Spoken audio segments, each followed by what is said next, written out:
La historia de la dinastía Rothschild. Este es un ciclo de conferencias basado en un libro extraordinario, en inglés, The History of the House of Rothschild. Una historia que comienza por allá por 1743, que lleva apenas 250 años, un poquito más, pero que nos va a dar su conocimiento una comprensión completa de lo que verdaderamente está ocurriendo en el mundo y de lo que ocurre tras de la escena que tú ves a diario y que muchas veces te resulta inexplicable. Seguramente como consecuencia de esta información vas a entender muchas cosas, va a significar un choque con tu conocimiento, con tu cultura, con tu conciencia. Si eres creyente, reafirmarás algunas cosas, te darás cuenta de otras. Sobre todo sabrás qué tienes que hacer de aquí en más. Si no eres creyente, te va a servir para cuestionar tu creencia, reaccionar. Si eres judío o judía, te va a servir para comprender muchas de las cosas que tienen que ver con tu maravilloso pueblo y que a todos nos afectan. Es una historia de poder basada en el dinero. Es una historia de dominación mundial, de gobierno mundial. Para quienes tenemos un conocimiento, en mi caso que viene de décadas de estos temas, desde niño me han interesado, pero ha sido en los últimos 10 años que he tratado de perfeccionar ese conocimiento que lo tenía en muchos aspectos, digamos, prendido de alfileres. Esta información puede resultar una manera de sistematizar el conocimiento, de ordenarlo, pero para aquellos que no tienen conocimiento de estas cosas, la inmensa mayoría de las personas, es un conocimiento que impacta, que sorprende, que golpea, que te obliga a cambiar, a pensar, a replantearte cosas.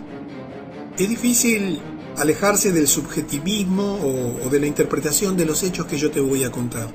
Por eso he elegido como procedimiento una descripción cronológica de hechos, de sucesos absolutamente comprobables. Todo lo que yo te voy a decir en estas conferencias, en estas charlas que tendremos en las próximas semanas, son absolutamente verificables. Por ahora la Internet es libre, por ahora, no por mucho tiempo más.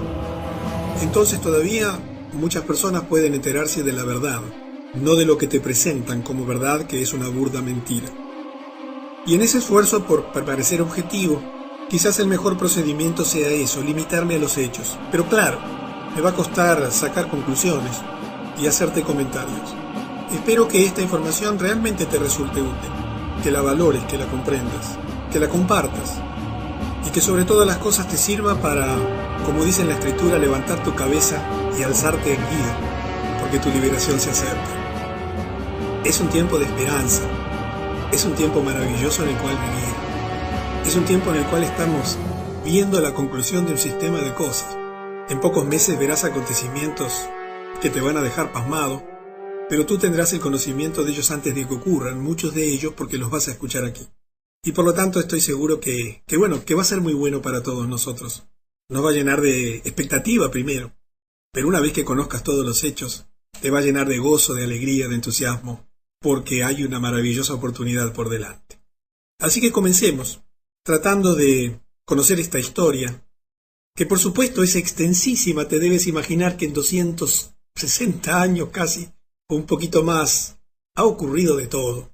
Habría tanto para contarte, pero vamos a tratar de resumir esta historia en aquellos aspectos que pueden ser más centrales y que de alguna manera tienen un hilo conductor que nos lleva hasta nuestro tiempo. En esta primera charla vamos a abarcar del 1743 al 1798, casi al final del siglo XVIII y el comienzo mismo del siglo XIX. Esta historia comienza en 1743, cuando nace en Frankfurt, Alemania, un señor de nombre Meyer Amschel Bauer, de origen judío askenazi. Su padre, Moisés, era un prestamista de dinero y era propietario de una empresa de contabilidad y finanzas. En realidad, el nombre inglés Accounting House no tiene una traducción exacta. Y Moisés coloca un cartel, el padre de Meyer, coloca un cartel rojo sobre la puerta de entrada de su oficina contable. Este hombre conocía muy bien lo que estaba haciendo. Este signo que él coloca en aquel momento era un hexagrama rojo que geométricamente y numéricamente traduce o se traduce en el número 666 y que tú lo tienes allí a la vista. Este hexagrama, después también puedes buscar por la palabra hexagrama en internet a través de Google, tiene un significado importantísimo a lo largo de esta historia y después vas a ver muchos detalles sobre eso. Pasan los años, su hijo crece y en 1760, durante esa década, Meyer trabaja para un banco de propiedad de la Oppenheimer, de la familia Oppenheimer en Hannover, en Alemania. Se transforma este hombre, Meyer, en un gran éxito en los negocios. Parece que tenía dotes y cualidades muy especiales y se convierte en un socio menor. Mientras trabajaba en el banco se familiariza con un general, von Storff. Recuerda este nombre porque es importante en la historia. Su padre muere en esta década y Meyer vuelve a Frankfurt para hacerse cargo de los negocios de su padre. Él conocía perfectamente el símbolo del hexagrama rojo, cuyo significado es 666, que seguramente tú ya lo conoces como el número de la bestia, un número esotérico del ocultismo, propio de los adoradores del diablo. Y entonces elige cambiar su nombre, y cambia su apellido, y pasa de Bauer a Rothschild, colocándolo en la puerta de entrada. Y elige Rothschild porque Rothschild en alemán quiere decir Roth, rojo, y Schild, signo. Quiero que comprendas la importancia de los símbolos. Quizás para ti, educado en una escuela común, ajeno a todas estas cosas que hoy dominan el mundo, los símbolos y los signos no sean importantes. Pero para Meyer, Amschel Bauer, ahora Meyer Rothschild, los símbolos eran importantísimos. Él ya había participado seguramente de rituales secretos de adoración satánica, su padre le había influenciado, y tenía muy en claro qué es lo que perseguía.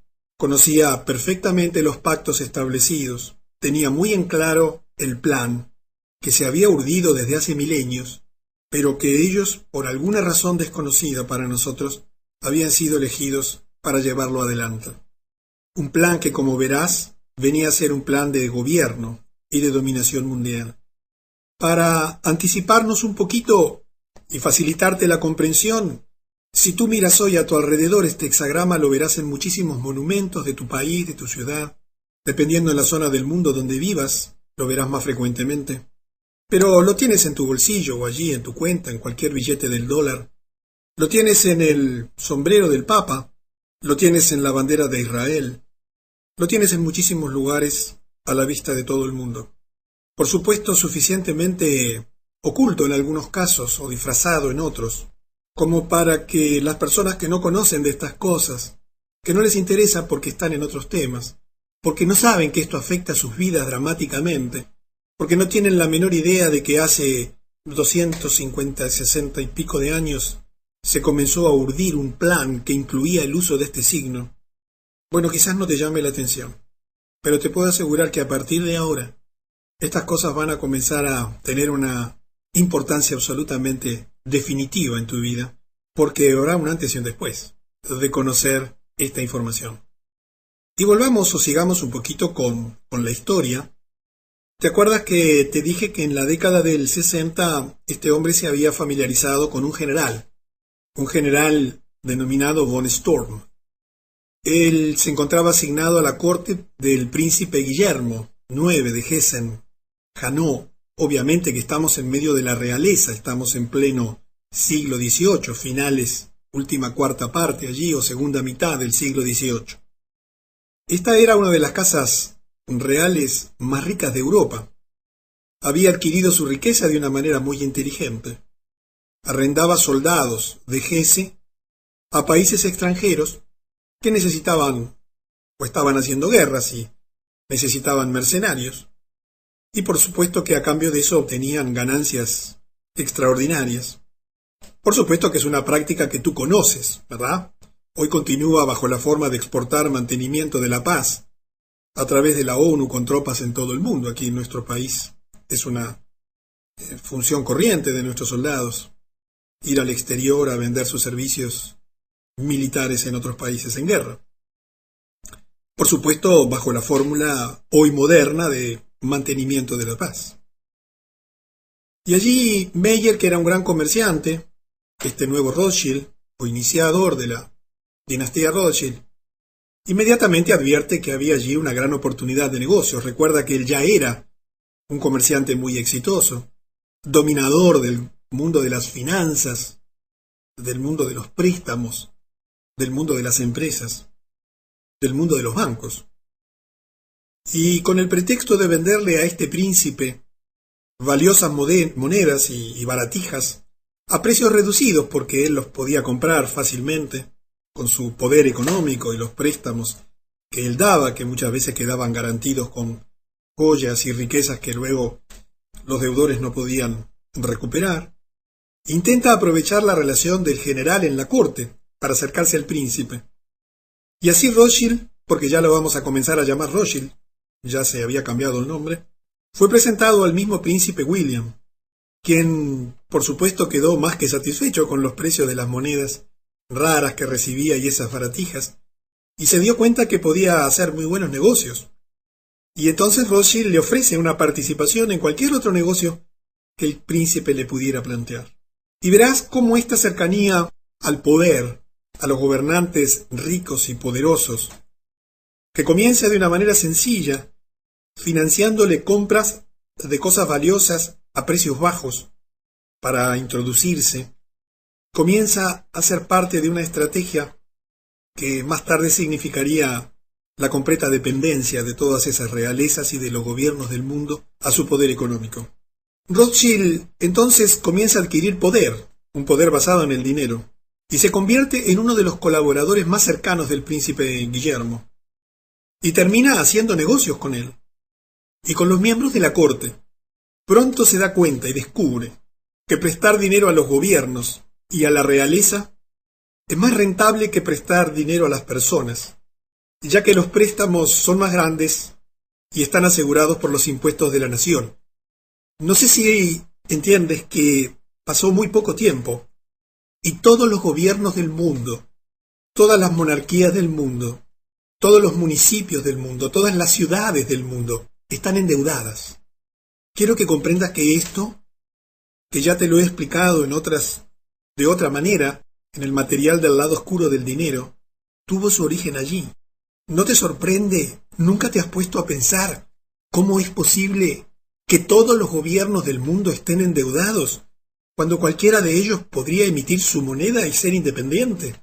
Sin embargo, un plan maquiavélico ha hecho que, a pesar de que en mi país se emite moneda, mi país no es independiente, porque su moneda no vale nada, puesto que está atado al banco central del mundo más importante, que después los vas a conocer, porque justamente es un banco Rothschild. Y este descubrimiento le abrió una increíble fuente de oportunidades y de posibilidades para urdir su plan, para continuar con su proyecto, del cual hasta ahora todavía no tienes muchas noticias, porque solamente lo conocía él y unos pocos. Cuando esa década está por terminar, allí en 1769, fruto del poder, que hoy también es muy común, el gobierno de turno, en este caso el príncipe, autoriza a Meyer con un permiso especial. Podría colgar un cartel en el frente de sus establecimientos comerciales, expresando que él es M.A. Rothschild, asignado a la corte por Su Alteza Príncipe Guillermo de Hainaut. Este tipo de concesiones por parte de los gobiernos a quienes le favorecen con dinero y con negocios, seguramente que lo ves en tu país, seguramente que en forma permanente ves condecoraciones y reconocimientos de gobiernos a figuras importantes. Cuando los veas, bueno, ya sabes a qué grupo pertenecen y por qué reciben esas condecoraciones. Y el tiempo va pasando. La vida continúa, el plan también. Y llega 1770, un año absolutamente clave en la historia de la humanidad. Y dentro de ese año, allí Meyer redacta un proyecto de la creación de los Illuminatis, o mejor dicho, redacta un proyecto para la creación de los Illuminati y le da el desarrollo y la formulación de ese proyecto a Adam Weishaupt, un cripto judío, askenazi, exteriormente de fe católica romana. Criptojudíos son las personas que están adheridas, tienen una fe judía, pero que externamente manifiestan pertenecer a otras denominaciones religiosas. Puedes entrar en internet y aprender de los criptojudíos. Y le da este encargo. Meyer elabora el proyecto, lo redacta, establece sus bases y se encarga Adam de su desarrollo, de su instrumentación. Los Illuminati se basarían en las enseñanzas del Talmud, que son a su vez las enseñanzas del rabino judío. El nombre es sorprendente para ti, pero para ellos era muy importante. Illuminati era muy apropiado para Rothschild y sus ideas, ya que este es un término luciferino, satánico, que significa guardianes de la luz. Seguramente que has oído hablar de los Illuminati, mucho más si has escuchado alguna de las conferencias o seguramente los ves de vez en cuando en alguna información. Pero esta historia comenzó allí. Está afectando severamente tu vida y la mía. Aquí algunos datos familiares, porque una de las cosas que es parte de esa dinastía es casarse entre ellos, no mezclarse con quienes no pertenecen a la familia. No sé si sabes de esto, pero es muy propio de las sociedades secretas. Y en 1743 se casó con Gutel Schnapper. Por supuesto son todos judíos eskenazi, todas personas de ese origen. Y en 1773 nace Amschel, un personaje también importante en la historia, el primero de los hijos de Meyer. Y él, como todos sus hermanos que lo siguen, entrarían en el negocio de la familia a la edad de 12 años. En la próxima conferencia te voy a contar de algunas de las cosas que ellos hacen para manejar ese clan familiar y cómo tienen ciertos requisitos y leyes, criterios o principios que todos deben respetar obligatoriamente. Y en 1774 nace Salomón Meyer Rothschild. Simplemente, si bien no le vamos a dar mucha atención a los nacimientos y a los casamientos y demás, quiero que comprendas que mientras el plan se va desarrollando, se va urdiendo también una dinastía, se va creando una dinastía, que luego implica la vinculación con una serie de familias, porque comenzaron a aparecer otras personas que por razones de intereses comerciales y financieros y políticos y militares, que por supuesto integraban siempre la realeza o familias de alto poder económico o de mucho prestigio, comienzan a repartir el poder, pero siempre entre un grupo muy pequeño. Y en 1776, Adam Weishaupt finalmente y en forma oficial completa la organización de los Illuminati. Fue el 1 de mayo de 1776 cuando se crea definitivamente la organización de los Illuminati. El propósito declarado de los Illuminati, según esto que está escrito y documentado, no son opiniones, sería dividir el Goyim. Son todos los no judíos, tú y yo, a través de medios políticos, económicos, sociales y religiosos. Y aquí quiero hacer una precisión porque también incluía a muchos judíos que ellos no consideran como tales. La idea era generar incidentes entre esas personas, con el fin de provocar lucha entre los Goyim, en tanto que las partes en conflicto serían armadas por los Illuminati, con el propósito final de destruir los gobiernos nacionales, destruir las instituciones religiosas, y que finalmente se destruyesen entre sí. Quizás este proyecto te resulte diabólico, es exactamente eso, un proyecto satánico. Quizás que recién comienzas a conocer algunos detalles, todavía no lo puedas asociar muy bien con lo que está ocurriendo, pero aguarda que en breve tendrás el desarrollo de esto, que en ese momento, el 1 de mayo de 1776, se pone por escrito, en documentos, que dan lugar al nacimiento de una organización poderosísima en el mundo que tendría estos propósitos declarados. No eran opiniones o interpretaciones, no son opiniones o interpretaciones de historiadores. Está documentado y escrito. Y eso es lo que comenzaron a hacer. Dividir a todos los no judíos a través de medios políticos, económicos, sociales y religiosos. Generar artificialmente conflictos, guerras, conflictos sindicales, sociales, étnicos, de todo tipo. Financiar las armas de ambas partes, de todas las partes en el conflicto, con el propósito final de destruirlos. Quizás te sorprenda, te vuelvo a repetir, quizás te resulte inverosímil, pero si sigues atento al desarrollo de esta historia, verás que todo encaja y que finalmente comprendes el rompecabezas. Y comprendes cómo aquello que se decidió, se instrumentó y está funcionando. En ese mismo año, Weishaupt pronto se infiltra en la Orden Continental, que era una orden secreta, masónica, con esta doctrina Illuminati, y establece la Logia del Gran Oriente, una de las principales logias masónicas del mundo hasta el día de hoy, como su cuartel secreto. Quiero que conozcas su emblema, uno de los tantos: libertad, igualdad y fraternidad. ¿Te suena? En la escuela te hablaron de eso, después vas a ver, y también te hablaron de eso, si no mal no recuerdo, en el liceo, y ahora el 4 de julio reciente en Francia celebraron algo de esto. Lo tienes en cualquiera de los obeliscos de tu ciudad. Libertad, igualdad y fraternidad. Todo esto fue hecho bajo las órdenes y las finanzas del Mayer Rothschild y su influencia. Así es como el concepto de las logias se ha extendido y es seguido en todo el mundo masónico hasta la actualidad, porque había un plan escrito y una instrucción precisa de llevarlo a cabo a cualquier costo y de cualquier manera, sin interrupciones de nadie, como después te vas a enterar. También Weishaupt reclutó 2.000 seguidores, pagos.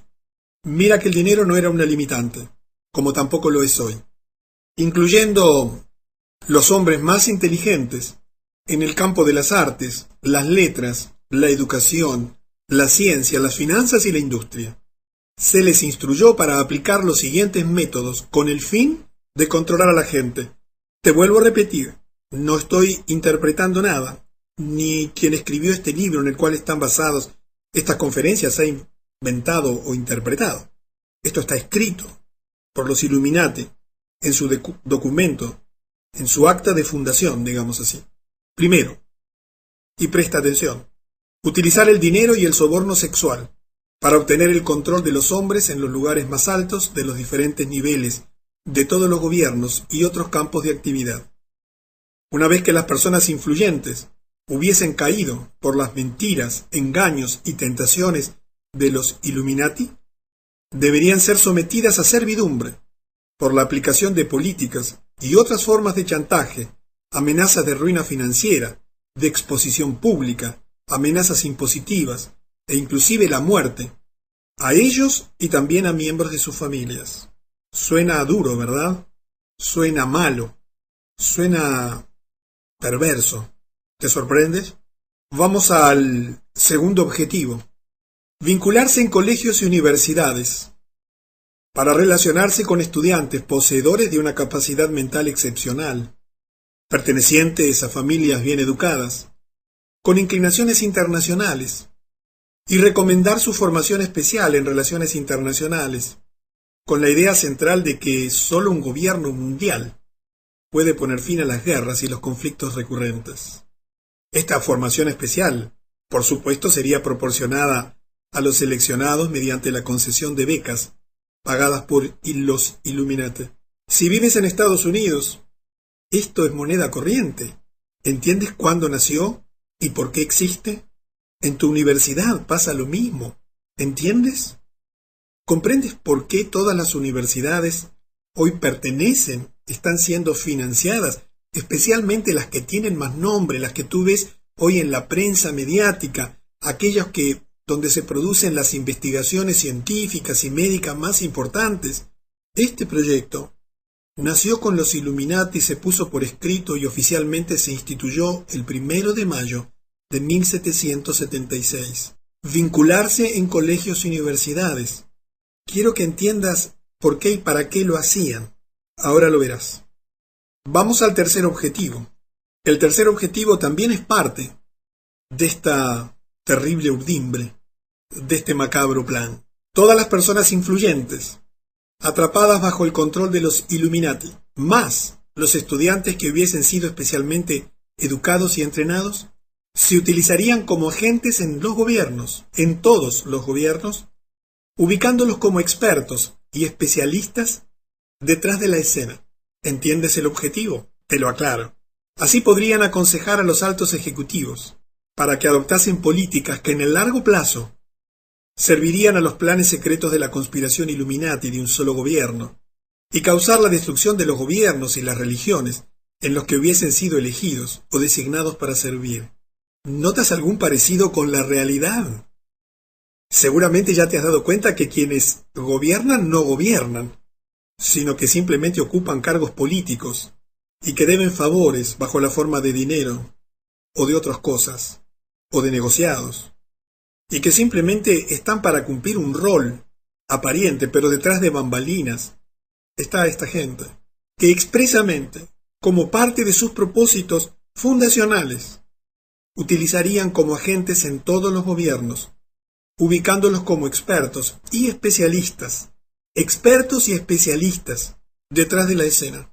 Hoy dominan absolutamente toda la escena, de todo lo que te imagines, absolutamente todo. Y tienes un símbolo allí a la derecha, pero todavía no vamos a hablar de los símbolos. Los vas a ir conociendo en la medida de que avance esta historia.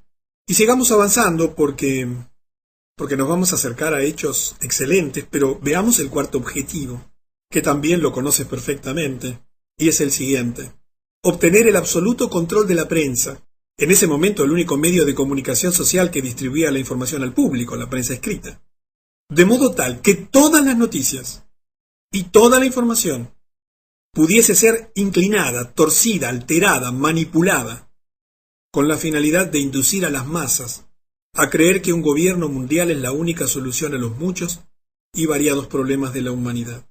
Todo lo que tú ves en la televisión, todo lo que tú escuchas en la radio, todo lo que lees en la prensa escrita, en las revistas de moda, todo, absolutamente todo, está manipulado. Solo puedes encontrar información independiente y veraz en canales de información independiente, por ahora, y mientras no controlen la Internet, para lo cual falta muy poco.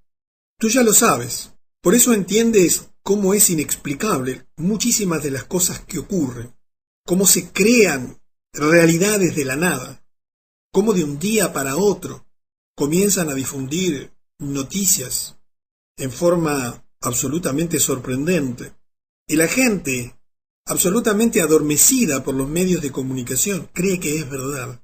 Ya la gente ha comenzado a despertar. Así que tienes 4 motivos, 4 propósitos absolutamente macabros. Y ya que está terminando el siglo, y ya habíamos comenzado, porque esto se puso por escrito en el 76 y comenzó a instrumentarse, bueno, vamos a empezar a dar pasos en concreto. Y entonces en 1784 los Illuminati deciden algo que cambió el mundo. Adam Weishaupt emitió una orden según la cual la Revolución Francesa debería comenzar bajo la forma de un libro con la firma de Maximiliano Robespierre. Aguarda, no te retires porque quizás, claro, esto lucha y choca con lo que te enseñaron en la escuela, ¿verdad? Porque la Revolución Francesa empezó mucho después, 5 años después. ¿Pero qué ocurrió? Este libro fue escrito por uno de los socios de Weishaupt, Xavier Schwab, puedes buscarlo en internet, y enviado por un mensajero de Frankfurt a París. Sin embargo, en el camino ocurre un hecho fortuito, quizás la divinidad, vaya a saber, la providencia, o la casualidad, y se alteró la historia transitoriamente. El mensajero fue golpeado por un rayo. El libro que detallaba el plan fue descubierto por la policía bávara y entregado a las autoridades bávaras. Como consecuencia, el gobierno de Baviera ordena a la policía atacar a las logias masónicas de Weishaupt del Gran Oriente y las casas de sus colegas más influyentes. Es evidente que las autoridades de Baviera estaban convencidos que el libro que se descubrió era una amenaza muy real de un grupo privado de personas influyentes de utilizar las guerras y revoluciones para alcanzar sus fines políticos. Te desafío a que leas cualquier libro de historia en el cual hoy aprenden tus hijos y tú has aprendido, por supuesto elaborados por la UNESCO desde las Naciones Unidas, a ver si encuentras esta historia, absolutamente documentada, en los registros oficiales. Te van a llevar a la sorpresa de lo que ocurrió después. Porque el gobierno bávaro, que obviamente era un gobierno monárquico, entendió el riesgo. Y entonces, en el año siguiente, en 1785, declara fuera de la ley a los Illuminati y ordena cerrar todas las logias del Gran Oriente. Meyer Rothschild mueve su casa de la familia a una casa de 5 plantas en Frankfurt, que comparte con la familia Schiff. Al año siguiente, el gobierno bávaro publica los detalles de la trama Illuminati en un documento titulado Los escritos originales de la orden y secta de los Illuminati. Observa el título. No eran las interpretaciones del gobierno bávaro, no eran los estudios del gobierno bávaro, eran los documentos originales, esos que hizo Adam Weishaupt y que puso por escrito y oficializó el 1 de mayo del 76. Y luego envía ese documento a todos los jefes de Estado y de la Iglesia en toda Europa, para advertirles de lo que estaba ocurriendo, pero tristemente su advertencia fue ignorada. Mira, no te lo puedo probar, pero la dependencia económica que ya tenían esos gobiernos hicieron como muchos de los actuales. Miraron para el costado, para mantener sus privilegios y sus beneficios, a pesar de que eso significaba la opresión y el oprobio para sus pueblos. Pero así se estaba urdiendo la trama, y ya nada la detenía, porque la influencia diabólica era incontrolable. Y pocos años después, a pesar de eso que ocurrió localmente, en 1789, debido a la ignorancia europea de la advertencia del gobierno bávaro, el plan de los Illuminati para una revolución francesa tendría éxito entre este año 1789 y el año 1793. Mira, aquí a la derecha tienes un sello francés, un sello postal francés, conmemorando el bicentenario de la Revolución Francesa. Quiero que empieces a entender los símbolos. ¿Por qué el gobierno francés pone como símbolo un símbolo Illuminati? Allí tienes el ojo que todo lo ve.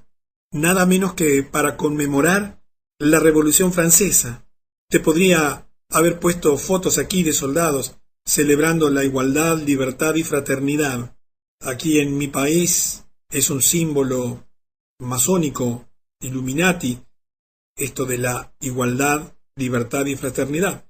Vivo a 2 cuadras del obelisco de Montevideo. Allí hay unas estatuas llenas de símbolos masónicos, y esos son las leyendas. Libertad, igualdad y fraternidad. Influencia de siglos. ¿Por qué un gobierno francés que tiene 1000 símbolos para poner, festejando aquello, elige símbolos Illuminati? Mira, hay muchísimos. Quizás no lo veas allí en la imagen, en la diapositiva, pero en el centro, por supuesto, tienes un bastón allí, Illuminati, pero ¿sabes en qué termina ese bastón? Debajo de donde dice Declaración de los Derechos del Hombre, hay un círculo, no sé si lo alcanzas a ver en amarillo allí. Eso es una víbora que se está comiendo la cola, cuya cabeza, que está exactamente en el centro, arriba de ese gorrito rojo, que es el gorrito de los masones, de los constructores, de los builders. Tienes una víbora que se come a sí mismo la cola, símbolo masón. Esas imágenes de mujeres son también diosas masónicas. ¿Por qué elige un gobierno francés 200 años después de la Revolución Francesa este símbolo? Para festejar la Revolución Francesa. Pero eso pasa en tu país, en el mío, todos los días, todo el tiempo. Esta revolución era el sueño de los banqueros, porque establecía una nueva constitución, bajo la que se aprobaron leyes, prohibiendo a la Iglesia romana exigir los diezmos, que eran impuestos, así como eliminando la exención impositiva de que gozaba la Iglesia de Roma. Quiero que entiendas que era un proyecto de poder. Cuando llegues a nuestro tiempo, te vas a enterar por qué la guerra contra Irak? ¿Y por qué la guerra contra Afganistán? ¿Y por qué la guerra contra Irán, que la tienes dentro de 2 o 3 meses? Pero no quiero anticiparme. Sigamos, porque las mismas razones por las cuales se estableció esta revolución, que fue una guerra contra los gobiernos de ese momento, son las mismas razones que han ocurrido a lo largo de los últimos 2 siglos y medio. Siempre las mismas, siempre las mismas, siempre los mismos símbolos, siempre las mismas instituciones, siempre la misma manera. Y sigamos, porque nos estamos acercando al 1798, que es donde vamos a terminar la historia del día de hoy. Y ocurre en el año 1790 una frase absolutamente famosa, muy conocida para todos quienes conocemos este tema, de Mayer Rothschild: permítanme emitir y controlar el dinero de una nación, y no tendré por qué preocuparme de quién emite las leyes. Quiero que entiendas que hasta ese momento los Illuminati no emitían el dinero de ninguna nación. Ellos financiaban naciones, financiaban gobiernos, pero todavía la emisión del dinero era propiedad, y de las monedas eran acuñadas y emitidas por los gobiernos. Pero era en 1790, dice una frase premonitoria: permítanme emitir y controlar el dinero de una nación. Imagínate lo que dijo un hombre dueño de un banco. Él estaba afirmando algo que iba a ocurrir. Él, físicamente, en forma privada, se iba a encargar de emitir y controlar el dinero de una nación, porque así no tendría por qué preocuparse nunca más de quién emite las leyes y continuar con su plan. ¿Y cuál crees que fue el país que eligió? Los Estados Unidos de Norteamérica. Quizás no lo sabes, pero en 1791, un año después de esa afirmación, los Rothschild obtuvieron el control de la emisión de dinero de una nación, el control total, a través de Alexander Hamilton, que fue su agente de influencias en el gabinete de George Washington, cuando gracias a su influencia el Senado de los Estados Unidos otorgó una concesión por 20 años, creándose su primer banco central denominado el First Bank of the United States, el primer banco de los Estados Unidos. Aquí tienes la imagen de la sucursal del banco en Filadelfia, en la calle número 3. Quizás tú creas que el gobierno de los Estados Unidos emite su moneda. Eso lo hace el gobierno de mi país, y el gobierno de Perú, y el gobierno de Colombia.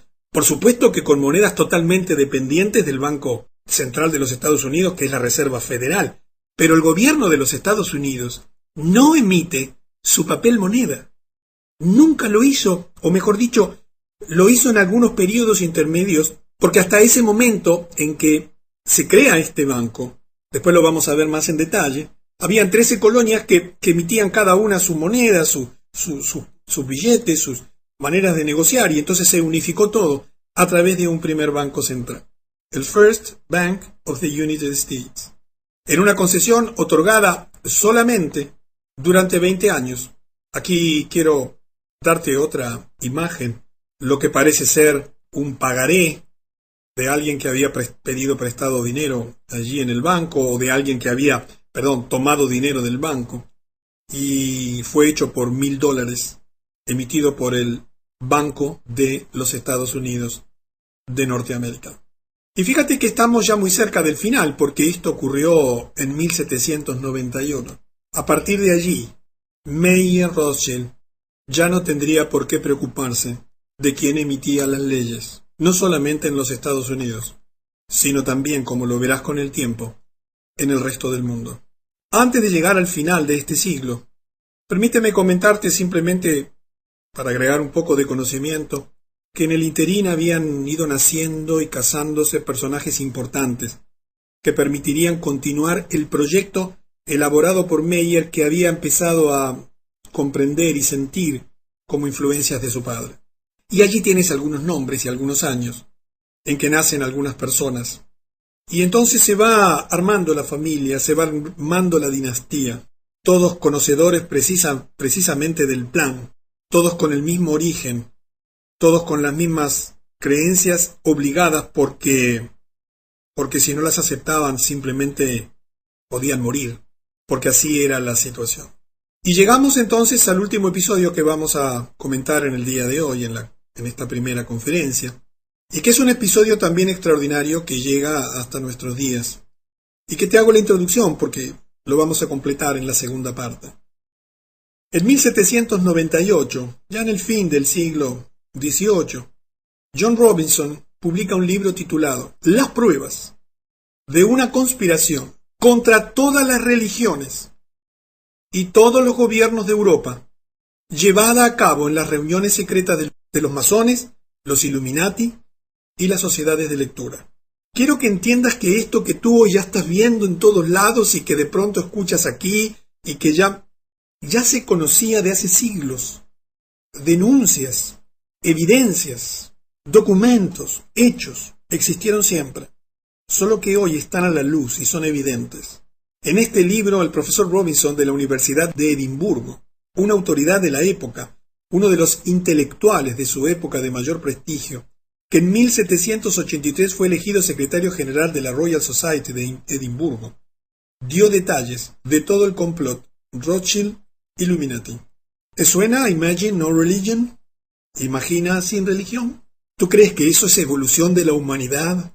¿Tú crees que eso es un pensamiento inteligente del hombre que evolucionó de no sé quién y hoy no tiene pelos cuando antes los tenía? Quiero que comprendas que es otra la razón por la cual a tu niño en la escuela le enseñan que es un mono sin pelos. Quiero que entiendas que hay un proyecto detrás de esto. Quisiera despertar tu conciencia para que al terminar esta serie de conferencias sepas qué tienes que hacer, porque felizmente tenemos una maravillosa oportunidad por delante. Todo esto que está ocurriendo hoy en día es el final de este plan y está próximo a su juicio final, a su desenlace final. Seremos seguramente los que estamos acá testigos de todo eso. Pero en función de lo que hoy estemos pensando, comprendiendo, haciendo y creyendo, será lo que nos tocará vivir. Sé que estas palabras, estos hechos que te he relatado, de los cuales soy un comunicador, no soy un investigador ni un historiador, sino simplemente un comunicador, alguien que toma información que existe. No he descubierto absolutamente nada, ni tú has descubierto nada. Simplemente quizás lo escuchas por primera vez y ya tenías un conocimiento más o menos superficial o más o menos profundo. Intento a través de esto sistematizarlo, ordenártelo cronológicamente para que veas el desenvolvimiento de los hechos. Es cierto que no puedo permanecer objetivo. Es cierto que te he dado algunas interpretaciones quizás, pero todas las puedes comprobar. Y sobre todas las cosas, todas coinciden con lo que está ocurriendo. Y dicho todo esto, con el ánimo que te dije al principio, ayudarte a comprender que al final de este ciclo tengas un rompecabezas bien armado, sin piezas sueltas, para que lo que ocurre no te produzca temor, sino que te produzca serenidad y confianza de que todo está ocurriendo de la manera prevista, en el tiempo correcto, y que va a desenvolverse de la manera prevista y en los tiempos también correctos. Nos vemos en la segunda parte de la historia de la dinastía Rothschild.